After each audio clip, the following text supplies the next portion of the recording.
జై శ్రీరామ్. శ్రీమాత్రే నమః. శ్రీ గురుభ్యో నమః. 2024 సంవత్సరం జూలై 28వ తారీఖు నుంచి 2024 సంవత్సరం ఆగస్టు 3వ తారీఖు వరకు కూడా వార ఫలితాలు ద్వాదశ రాశుల వాళ్ళకి మరియు ద్వాదశ లగ్నాల వాళ్ళకి ఈ రాశి ఫలితాలు ప్రసాదించే గ్రహదేవతల యొక్క గ్రహ గమనాలు ఒకసారి చూద్దాం. వృషభ రాశిలో మంగళ గురు సంచారం, కర్కాటక రాశిలో రవి శుక్రుల సంచారం. శుక్రాచార్యుల వారు కర్కాటక రాశిలోంచి ఈ ఆగస్టు నెల ఫస్ట్ తారీఖు నుంచి సింహరాశిలోకి అడుగుపెట్టబోతూ ఉన్నారు. అక్కడ బుధుడి సంచారం సింహరాశిలో ఉంది. కేతు యొక్క సంచారం కన్యారాశిలో, వక్రించిన శనైశ్వరుడు కుంభరాశిలో ఉన్నాడు. అలాగే రాహుదేవుని సంచారం మీనరాశిలో జరుగుతూ ఉంది. అన్ని రాశుల్ని వేగవంతంగా చుట్టూ వచ్చే చంద్రభగవానుడు మేషరాశి నుంచి మిథున రాశి వరకు ఈ వారం మొత్తం కూడా ఆయన సంచారం సాగిస్తూ ఉన్నారు. ఈ వార ఫలాలు తెలుసుకోవడానికి ముందుగా ఒక చిన్న క్లారిఫికేషను, అందరికీ ఉండే సందేహము. ఇప్పుడు కొంతమందికి వాళ్ళ రాశి తెలుస్తుంది, కొంతమందికి వాళ్ళ లగ్నము రాశి రెండు తెలుస్తాయి. మీ లగ్నం, మీ జన్మ లగ్నం మీకు తెలిసి, మీ జన్మరాశి మీకు తెలిస్తే మీ రాశి ప్రకారం మీరు రాశి ఫలితాలు చూసుకుంటారు. మీ జన్మ లగ్నం మీకు తెలిస్తే కనుక ఆ లగ్నం ఏ రాశిలో పడిందో ఆ రాశి యొక్క ఫలితాలు కూడా చూసుకోవడానికి ప్రయత్నించండి. ఉదాహరణకి మీరు మేషరాశిలో పుట్టారు, కానీ మీ లగ్నం మీనలగ్నం అయితే మీరు మీనలగ్న ఫలితాలు కూడా, అంటే మీనరాశి ఫలితాలు కూడా మీరు చూసుకోవాల్సి ఉంటుంది. ఇప్పుడు రాశి మేషరాశి, లగ్నం కూడా మేషలగ్నం అయితే ఇంకొకటే రాశి ఫాలో అయితే సరిపోతుంది. ఇప్పుడు దీంట్లో బెనిఫిట్ ఏమవుతుందంటే లగ్నం ఏ రాశి అయిందో అది చూసుకోవడము, మన రాశి చూసుకోవడం వల్ల రెండిట్లో పాయింట్స్ని మనం ఎక్స్ట్రాక్ట్ చేసుకోవాలి. ఇప్పుడు మేషరాశి సపోజ్ ఏదైనా రాశి వాడికి బాగాలేదన్నారు అనుకోండి, మీ లగ్నం పడ్డ రాశి బాగుంది అనుకోండి, అప్పుడు అది యావరేజ్గా వెళ్తుందని మీరు అర్థం చేసుకోవాలి. రెండు బాగుంటే చాలా బాగా ఉంటుంది, రెమెడీస్ చేసుకుంటే ఇంకా చాలా బాగా ఉంటుంది. రెండిట్లో బాగోకపోతే ఖచ్చితంగా రెమెడీస్ చేసుకోవాలని అర్థం. అయితే దీనికి తోడు మనం మీ జన్మ గ్రహస్థితిని కూడా పరిశీలించాలి. మీ జన్మజాతకం ప్రజెంట్ బాగుందనుకోండి, గోచారంలో బాగోకపోతే అది పెద్దగా ఇంపాక్ట్ ఏం చూపించదు, మీకు బాగుంటుంది. ఒకవేళ మీ జన్మజాతకం బాగోకపోతే గోచారంలో బాగుంటే అప్పుడు మీకు గోచారం మిమ్మల్ని కాపాడుతుంది, అంటే బాగోలేదు అన్న దాని నుంచి మిమ్మల్ని బయటపడేస్తుంది. జన్మజాతకము బాగాలేదు, గోచారము బాగాలేదంటే కొంచెం జాగ్రత్త వహించాలి. రెండు బాగున్నాయి అనుకోండి, మీ జన్మజాతకం బాగుంది, గోచారం బాగుందంటే చాలా బాగా ప్లస్ జరుగుతుందని చెప్పి అక్కడ మీరు నోటీస్ చేయాలి. సో మీరు కొంచెం మీ పనులు వేగవంతం చేసుకోవడం, ఉద్యోగానికి సంబంధించిన ట్రయల్స్ కొంచెం ఎక్కువ వేయడం, ఏ సబ్జెక్టు నేర్చుకుంటే ఇంకా మీరు ఉద్యోగంలో వెల్వర్స్ అవుతారా అలాంటివి, వ్యాపారస్తులు కూడా ఫోకస్డ్గా వర్క్ చేయడము, ఇలాగా మనం పనిచేసే మనం చూస్ చేసుకున్న ఫీల్డ్స్లో ఎక్కువ అటెన్షన్ గ్రాప్ చేస్తే సమయం బాగా ఉన్నప్పుడు ఎక్కువగా మనకి ఫలితాలు రావడానికి అవకాశం ఉంటుంది. అందుకే కదా దీపం ఉండగానే ఇల్లు చక్క పెట్టుకోవాలని మన పెద్దలు ఎప్పుడు చెప్తూ ఉంటారు. సో అలా జన్మజాతకము బాగా ఉండి గోచారము బాగా ఉంటే దీపం ఉన్నప్పుడు ఇల్లు చక్క పెట్టుకునే సమయం మీది అని మీరు గ్రహించాలి.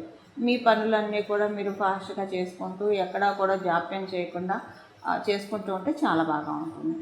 ఇప్పుడు మనం ద్వాదశ రాశుల వాళ్ళకి రాశి ఫలితాలు ఏ విధంగా ఈ వారం ఉండబోతుందో ఒకసారి చూద్దాం.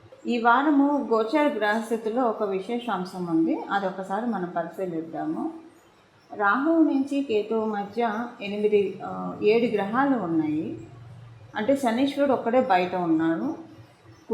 మంగళ, గురు, చంద్రుడు, రవి, శుక్రుడు, బుధుడు, వీళ్ళందరూ కూడా ఈ గ్రహాలన్నీ కూడా రాహు కేతు యాక్సెస్లో ఉన్నాయి. అంటే రాహువు నుంచి కేతువుకి మధ్యలో గ్రహాలన్నీ ఉన్నాయి, 6 గ్రహాలు ఉన్నాయి. శనీశ్వరుడు ఒక్కడే, ఆయన విడిగా కుంభరాశిలో ఉన్నారు. సో కేతువు నుంచి రాహువు మధ్యలో గ్రహాలన్నీ ఉన్నాయి. రాహువు నుంచి కేతువు కానీ కేతువుకి రాహువుకి మధ్య యాక్సిస్లో 6 గ్రహాలు ఉన్నాయి. సో ఇది అపసవ్యంగా కేతువు అండ్ రాహు వీళ్ళిద్దరూ కూడా అపసవ్యంగా ట్రావెల్ చేస్తూ ఉంటారు. కాబట్టి సో కేతువు నుంచి రాహువుకి 6 గ్రహాలు ఉన్నాయి. ఇది ఒక మంచి ఇంపాక్ట్ అని చెప్పాలి. సో ఈ మంచి ఇంపాక్ట్ ఏ విషయాల్లో మనకి వర్కౌట్ అవుతుంది, ఇవన్నీ కూడా మన ద్వాదశ రాశుల వాళ్ళకి విడివిడిగా తెలుసుకున్నాము. ఈ ఇంపాక్ట్ మేజర్గా మనం కొన్ని పాయింట్స్లో చెప్పాలంటే కనుక 1, 2, 3 క్లుప్తంగా చెప్పాలంటే కనుక మేజర్గా మనశ్శాంతిని ప్రసాదిస్తుందండి, చాలా మనశ్శాంతిని ప్రసాదిస్తుంది. ఒక రకమైన ధైర్యాన్ని మనలో నింపుతుంది, ఒక స్ఫూర్తిని మనలో నింపుతుంది. మనం ఏదైనా కూడా ఎంత పెద్ద టాస్క్ ఉన్నా కూడా మనం నిర్వర్తించగలుగుతాం. ఇప్పుడు విద్యార్థినులకైతే కాంపిటేటివ్ సక్సెస్ చాలా బాగా ఇస్తుంది. ఇప్పుడు ఉన్న ఈ యాక్సెస్ నిస్సందేహంగా చాలా మంచి యాక్సెస్ ఇది. కాంపిటేటివ్ సక్సెస్ని చాలా బాగా ఇస్తుంది. అదే విద్యార్థులకి ఇప్పుడు లైఫ్లో ప్రతి ఒక్కరం కూడా ప్రతి విషయాన్ని కంపీట్ చేసుకుంటూ వెళ్ళాలి మన లైఫ్లో. సో అలా కంపీట్ చేసుకుంటూ వెళ్ళడానికి కూడా ఇప్పుడు గోచారంలో కేతువుకి మరియు రాహువుకి మధ్యలో గ్రహస్థితులు అన్నీ కూడా, లేదా రాహువు నుంచి కేతువుకి మధ్యలో 6 గ్రహాలు ఉన్నాయి. ఇవన్నీ కూడా వీటన్నిటికీ కూడా సపోర్ట్ చేస్తూ ఉన్నాయి. శనీశ్వరుడు ఒక్కడు బయట ఉన్నాడు. సో ఇది ఒక గుడ్ కాంబో అని చెప్పాలి. ఎందుకంటే వీళ్ళిద్దరూ అపసవ్య మార్గంలో వెళ్తాడు. కేతువు తర్వాత కన్యారాశి నుంచి తులారాశికి వెళ్ళాడు, సింహరాశికి వస్తాడు. రాహువు తర్వాత మీనరాశి నుంచి మేషరాశికి వెళ్ళాడు, ఆయన వచ్చేది కుంభరాశిలోకి వస్తారు. సో ఇప్పుడు అపసవ్యంలో గ్రహాలన్నీ, అంటే ఈ రాహుకేతు యాక్సిస్లో అపసవ్యంలో గ్రహాలన్నీ ఉన్నాయి కాబట్టి ఇది ఒక మంచి స్ఫూర్తిని, ధైర్యాన్ని తెస్తుందండి. చాలా విషయాల్లో చాలామందికి ఏదన్నా చేద్దామని వాళ్ళు వెనకంచి వేసుకొని ఉన్నా, లేదా ఇన్నాళ్ళు వాళ్ళు ఎంత ఎఫర్ట్ పెడుతున్నా వాళ్ళకి సరైన గ్రోత్ రాలేదని అనుకున్న వాళ్ళకి ఇలా అందరికీ కూడా చాలా మంచి శుభ ఫలితాన్ని ఇప్పుడు ప్రజెంట్ అందించబోతున్నాయి గోచరంలో ఉన్న గ్రహ దేవతలు. ఇప్పుడు మనం విడివిడిగా ఒక్కొక్క రాశుల వాళ్ళకి ఈ ఇంపాక్ట్ ఏ విషయాల్లో మంచి చేయబోతున్న అంశం మనం ఇక్కడ చూద్దాము. ధనుసు రాశిలో పుట్టిన వాళ్ళకి మరియు ధనుసు లగ్నంలో పుట్టిన వాళ్ళకి ఈ వారం ప్రారంభంలో చాలా ఆహ్లాదంగా అనిపిస్తుంది. మైండ్ చాలా పీస్ స్టేట్లో ఉంటుంది. తెలియకుండానే ఈ వారంలో మీరు స్పిరిచువల్గా ఇన్క్లైన్ అయిపోతారు. అంటే హ్యాపీగానే ఇన్క్లైన్ అవుతారు. ఏదో విరక్తితోటి భగవంతుని ప్రార్థించడం అని కాకుండా ఒక్కోసారి పరిస్థితులు బాగోకపోతే కాపాడు దేవుడా అని ప్రార్థిస్తూ ఉంటాం కదా, ఆ గ్రౌండ్లో అయితే డెఫినెట్గా కాదు, మీరు హ్యాపీగానే భగవంతుడితోటి కనెక్ట్ అవుతారు ఈ వారంలో. ఈ వారం అనుకోకుండా మీరు కావచ్చు, మీ ఇంట్లోని వాళ్ళు కావచ్చు, ఏదైనా ఒక గుడికి దేవాలయానికి వెళ్తారు. అది ఇంటి దగ్గర ఉన్న దేవాలయమే కావచ్చు, అనుకోకుండా వెళ్తారు. సడన్గా ఎవరితోటన్నా వెళ్తారు, ఫ్రెండ్స్ తోటి కావచ్చు, మీరైనా కావచ్చు, మీ ఇంట్లోని వాళ్ళైనా సరే సడన్గా వెళ్తారు మీరు. అయితే ఇక్కడ ఏంటంటే ఈ విషయం ఎందుకు చెప్తున్నానంటే, మీరు వెళ్ళే టెంపుల్స్ అంటే మీరు సడన్గా వెళ్ళాలి. మీరు అనుకొని వెళ్ళే టెంపుల్ కాకుండా రెగ్యులర్గా వెళ్ళే టెంపుల్ అయితే కాదు, సడన్గా అనుకోకుండా వెళ్ళే టెంపుల్స్ తటస్థిస్తాయి. అలా తటస్థిస్తున్నాయి అంటే మీ జన్మజాతకం మీకు సహకారంగా ఉంది ఇప్పుడు ప్రస్తుతం అనే అర్థము. అంటే దీనివల్ల ఏంటంటే ఆ టెంపుల్ యొక్క ఎనర్జీస్, పాజిటివ్ వైబ్స్, ఇది ఒక పుణ్యక్షేత్రం కావచ్చు, తీర్థయాత్ర కావచ్చు, లేదా ఇంటి దగ్గర ఉన్న దేవాలయం ఏదైనా సరే మీకు ఇక్కడ ఒక ప్లస్ ఒకటి ఉంటుంది. అలా జరిగితే అంటే ఇక్కడ మీ జన్మజాతకం అనుకూలంగా ఉంది అని అర్థము. అందుకే అలఫే షడన్ అప్పటికప్పుడు అనుకొని బయలుదేరుతారు, లేదా మీ ఫ్రెండ్స్ అడగడం వల్ల, మీ కజిన్స్ అడగడం వల్ల, మీ రిలేటివ్స్ అడగడం వల్ల వెళ్తారు, లేదా వాళ్ళు చెప్పడం వల్ల వెళ్తారు. వీటంతటికీ మూల కారణం ఏంటంటే మీకు కాంపిటేటివ్ సక్సెస్ చాలా బాగా ఉంటుంది. మీరు చేసే వృత్తి వ్యాపారాల్లో ఒక మంచి ల్యాడరు, ఒక సక్సెస్కి ల్యాడరు మీకు రాబోయే 3 మాసాల్లో పడుతుంది. ఇలా పడడానికి మీకు ఇండికేషను ఇది అనమాట. అంటే ఇండికేషన్ ఏంటంటే మీ జన్మజాతకం కూడా సపోర్ట్ చేయాలి కదా. గోచారం అయితే సపోర్ట్ చేస్తుంది, మరి మీ జన్మజాతకం సపోర్ట్ చేస్తేనే ల్యాడర్ పడుతుంది. మాకు ఎలా తెలుస్తుందండి మా జన్మజాతకం అసలు బాగుందో బాగోలేదో తేలినప్పుడు ఇండికేషన్ నేను మీకు క్లూస్ ఇస్తున్నాను, మీకు డాట్స్ ఇస్తున్నాను. ఇండికేషన్ ఏంటంటే అనుకోకుండా అలఫెషాడని ఏదైనా టెంపుల్కి వెళ్ళడము, ఫ్రెండ్స్ తోటి కావచ్చు, బంధువులతో కావచ్చు, నేబర్స్ తోటి కావచ్చు వెళ్ళొచ్చు. లేదా అలా కాకపోయినా ఎవరైనా చెప్పడం వల్ల ఈ టెంపుల్కి వెళ్తే బాగుంటుందేమో అన్నప్పుడు వల్ల వెళ్ళొచ్చు. అది ఇంటి దగ్గర ఉన్న దేవాలయాలు కావచ్చు, లేదా ఏ దేవాలయం అయినా సరే, దేవాలయం ఈజ్ దేవాలయం. ఇది మీకు ఇండికేషన్ మీకు కలగజేస్తుంది. వివాహ ప్రయత్నాలు చేసే వాళ్ళకి ఈ వారం చివరిలో మీరు ఎలాంటి ప్రయత్నాలు చేయకండి. అంటే 1వ తారీఖు, 2వ తారీఖు, 3వ తారీఖు ఎలాంటి ప్రయత్నాలు చేయకండి. అంత అనుకూలంగా లేదు, మీరు ఎందుకో హర్ట్ అవుతారు వివాహ ప్రయత్నాలు చేసేవాళ్ళు. అలాగే బిజినెస్లో ఉన్న వాళ్ళకి కూడా ఈ ఆగస్టు 1, 2, 3 తారీఖుల్లో కొంచెం హర్టింగ్ సిచ్యువేషన్స్ ఉంటాయి. ఇది కొంచెం అంటే ఈ హర్టింగ్ సిచ్యువేషన్స్ మిమ్మల్ని కొంచెం బాధ కలిగిస్తాయి. 3 రోజులే ఉంటాయి. ఆ తర్వాత దాంట్లోంచి కమ్మోవర్ అవుతారా, లేదా దాంట్లోనే ఎక్కువగా ఇబ్బంది పడతారా అన్నది మరి మీ జన్మజాతకాన్ని అనుసరించి ఆధారపడి ఉంటుంది. బట్ గోచారం అయితే ఒక 3 డేస్, ఈ 3 డేస్ అన్నా ఉంటుంది, లేదా ఈ 3 డేస్లో ఏదో ఒక రోజు ఒక హర్టింగ్కి అయితే గురవుతారు బిజినెస్ చేసేవాళ్ళు. ఇది ఉద్యోగం చేసేవాళ్ళకి ఈ హర్టింగ్ అన్నది అప్లికేబిలిటీ లేదు, కేవలంగా బిజినెస్ చేసేవాళ్ళకి మాత్రమే.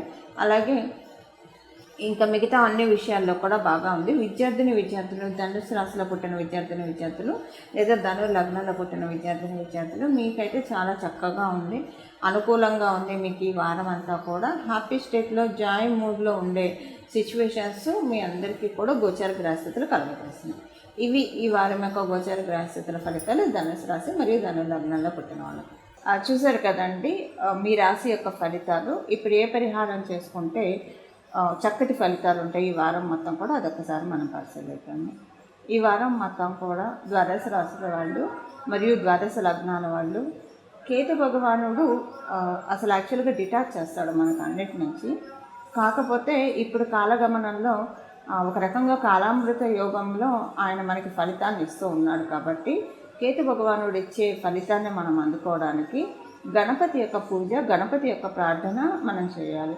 గణపతి యొక్క పూజ, గణపతి యొక్క ప్రార్థన ఎలా చేస్తారు? గణపతికి సంబంధించిన నామాన్ని చదువుకోవచ్చు, లేదా గణపతికి సంబంధించిన స్తోత్రాలు చదవచ్చు. అలాగే గణపతికి గరికమాలతో పూజ చేయొచ్చు, లేదా ఈ వారం మొత్తం గణపతి ఆలయానికి వెళ్ళి రావచ్చు. ఇవన్నీ కూడా కన్ఫ్యూజను. గణపతికి సంబంధించిన ఏదైనా ఒక నామం పట్టుకుంటానంటే గణేశాయ నమః అనో, గజాననాయ నమః అనో, ఇలా ఏదైనా మనం జపించవచ్చు. కానీ మెయిన్ ఏంటంటే ఈ వారం మొత్తం కూడా గణపతి ప్రార్థన చేస్తే కనుక చాలా బాగా ఉంటుంది. గణపతి ప్రార్థన చేయడం వల్ల అందులో కేతు భగవానుడు ఇప్పుడు ఉన్నది కన్యారాశిలో. ఈ కన్యారాశిలో ఉండడం వల్ల ఇంకా ఎక్కువ ఫలితాలను మనకి ప్రసాదిస్తాడు.